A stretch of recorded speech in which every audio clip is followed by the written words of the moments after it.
and your resources in changing the perception that you are maybe what you once were.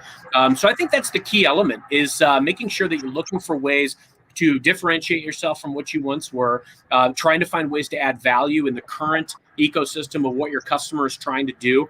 And not always looking like, frankly, I've introduced my competitor in certain situations because I had a very close friend at a competing organization, and I introduced them because, frankly, there wasn't a place where I could play there. But it was more important for me for the relationship to be a trusted advisor, as opposed to just trying to position something that would benefit me. I have what I call the holy sales trinity. Everybody has to benefit. It's the customer, our company, and myself. And you ultimately want to look for the variables in every single deal or relationship so that all parties get a win.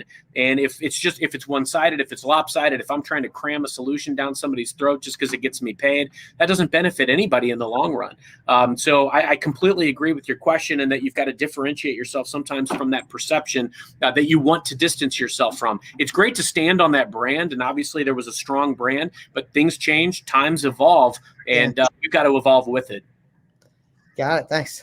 What can you speak to? Steve brings up the Microsoft angle, which is really interesting. So I assume that's a pro and a con in the social selling world, right? So can you talk about both those? I think there's folks that great affinity toward Microsoft, great brand.